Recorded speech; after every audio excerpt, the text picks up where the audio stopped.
आइए भक्तों, आज सुनते हैं नाग पंचमी की सबसे प्राचीन कथा। जब नाग देव बने भाई तो एक बार बोलिए प्रेम से शिव जी की जय, माता पार्वती की जय। प्राचीन काल में एक सेठ जी के 7 पुत्र थे। सातों के विवाह हो चुके थे। सबसे छोटे पुत्र की पत्नी श्रेष्ठ चरित्र की और सुशील थी, परंतु उसके भाई नहीं था।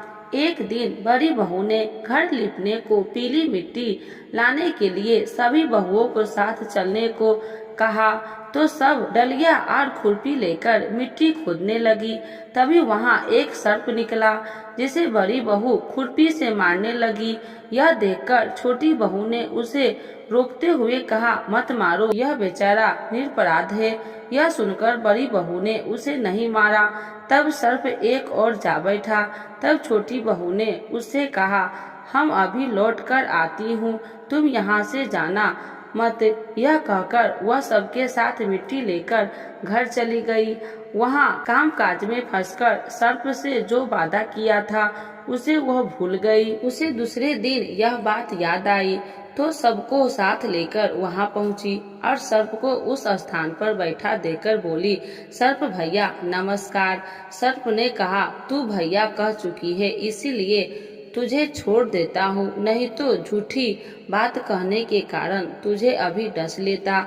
यह बोली, भैया मुझसे भूल हो गई, उसकी क्षमा मांगती हूँ। अब सर्प बोला, अच्छा तू आज से मेरी बहन हुई और मैं तेरा भाई हुआ, तुझे जो मांगना हो मांग ले। वह बोली, भैया मेरा कोई भाई नहीं है, अच्छा हुआ जो तू मेरा भाई बन गया। कुछ दिन व्यतीत होने पर वह सर्प मनुष्य का रूप रखकर उसके घर आया और बोला कि मेरी बहन को भेज दो। सबने कहा कि इसके तो कोई भाई नहीं था, तो यह बोला, मैं दूर के रिश्ते में इसका भाई हूँ, बचपन में ही बाहर चला गया था। उसके विश्वास दिलाने पर घर के लोगों ने छोटी बहू को उसके साथ भेज दिया। उसने मार्ग में बताया कि मैं वही सर्प हूँ, इसीलिए तू डरना नहीं और जहाँ चलने में कठिनाई हो वहाँ मेरी पूंछ पकड़ लेना। उसने कहे अनुसार ही किया और इस प्रकार वह उसके घर पहुंच गई और वहां के धन ऐश्वर्य को देखकर वह चकित हो गई। एक दिन सर्प की माता ने उससे कहा, मैं एक काम से बाहर जा रही हूँ, तू अपने भाई को ठंडा दूध पिला देना। उसे यह बात ध्यान न रही और उसे गर्म दूध पिला दिया, जिससे उसका मुख बेहतर जल गया। यह देखकर सर्प की माता बहुत क्रोधित हुई, परंतु सर्प के समझाने पर शांत हो गई। तब सर्प ने कहा कि बहन को अब उसके घर भेज देना चाहिए। तब सर्प और उसके पिता ने उसे बहुत सा सोना चांदी जवाहरात वस्त्र आभूषण आदि देकर उसके घर पहुंचा दिया। इतना ढेर सारा सामान धन देखकर बड़ी बहू ने ईर्ष्या से कहा, भाई तू बड़ा धनवान है, तुझे तो उससे और भी धन लाना चाहिए। सर्प ने यह वचन सुना तो सब वस्तुएं सोने की आकार दे दी। यह देखकर बड़ी बहू ने कहा, इन्हें झाड़ने की झाड़ू भी सोने की होनी चाहिए। तब सर्प ने झाड़ू भी सोने की लाकर रख दी। सर्प ने छोटी बहू को हीरा मोनियो एक अद्भुत हार दिया था। उसकी प्रशंसा उस देश की रानी ने भी सुनी और राजा से बोली कि सेठ की छोटी बहू का हार यहाँ आना चाहिए। राजा ने मंत्रियों को हुक्म दिया कि उससे वह हार लेकर शीघ्र उपस्थित हो। मंत्री ने सेठ जी से हार लाकर कहा कि महारानी जी छोटी बहू का हार पहनेगी, उससे लेकर मुझे दे दो। सेठ जी ने डर के कारण छोटी बहू से हार मांगकर दे दिया। छोटी बहू को यह बात बहुत बुरी लगी।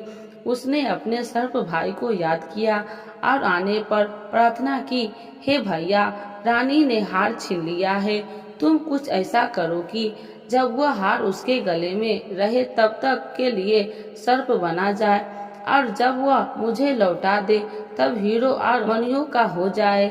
सर्प ने ठीक वैसा ही किया। जैसे ही रानी ने हार पहना वैसे वह सर्प बन गया। यह देखकर रानी चीख पड़ी और रोने लगी। यह देखकर राजा ने सेठ के पास खबर भेजी कि छोटी बहू को तुरंत भेजो। सेठ जी डर गए कि राजा न जाने क्या करेगा। वे स्वयं छोटी बहू को साथ लेकर उपस्थित हुए। राजा ने छोटी बहू से पूछा, तूने क्या जादू किया है, मैं तुझे दंड दूंगा। छोटी बहू बोली, राजा धृतराष्ट्र क्षमा कीजिए, यह हार ही ऐसा है कि मेरे गले में हीरो और मणियों का रहता है और दूसरे के गले में सर्प बन जाता है। यह सुनकर राजा ने वह सर्प बना हार उसे देकर कहा, अभी पहनकर दिखाओ। छोटी बहू ने जैसे ही उसे पहना वैसे ही हीरो मणियों का हो गया। यह देखकर राजा को उसकी बात का विश्वास हो गया और उसने प्रशंसा होकर उसे बहुत सी मुद्राएं और पुरस्कार में दे दी। छोटी बहू अपने हार और इन चीजों सहित घर लौट आई। उसके धन को देखकर बड़ी बहू ने ईर्ष्या के कारण उसके पति को सिखाया कि छोटी बहू के पास कहीं से धन आया है। यह सुनकर उसके पति ने अपनी पत्नी को बुलाकर ठीक ठीक बता कि यह धन तुझे कौन देता है। तब वह सर्प को याद करने लगी। तब उसी समय सर्प ने प्रकट होकर कहा, यदि मेरी धर्म बहन के आचरण पर संदेश प्रकट करेगा तो मैं तुझे खा लूंगा। यह सुनकर छोटी बहू का पति बहुत प्रसन्न हुआ और उसे सर्प देवता का बड़ा सत्कार किया। उसी दिन से नाग पंचमी का त्योहार मनाया जाता है और स्त्रियां सर्प को भाई मानकर उसकी पूजा करती है। तो एक बार बोलिए प्रेम से नाग देवता की जय, शिव जी की जय, माता पार्वती की जय, गौरी पुत्र गणेश भगवान की जय। आरती नाग देवता की। आरती करो हरि हरि करो, नटवर की भोले शंकर की। आरती करो शंकर की, आरती करो हरि हरि की करो, नटवर की भोले शंकर की। आरती करो शंकर की। सर पर शीश का मुकुट सकारे, तारों की पायल झनकारे। सर पर शीश मुकुट सकारे, तारों की पायल झनकार। धरती अंबर डोले तांडव लीला से, नटवर की आरती करो शंकर की। आरती करो हरि हरि करो, नटवर की भोले शंकर की। आरती करो शंकर की।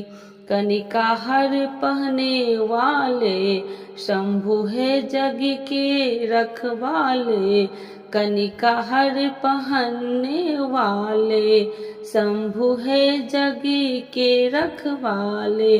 सकत चराचर जगनती की, कूति पर विष धर के।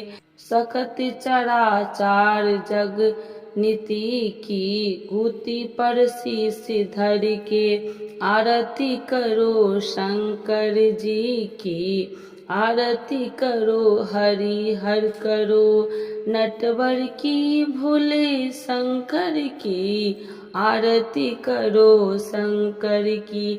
महादेव जय जय शिव शंकरनार, जय शिव शंकर जय शिव शंकर। जय गंगाधर जय डमरूधर, जय गंगाधर जय डमरूधर। हे देवों के देव मिटा दो तुम विपदा घर घर की।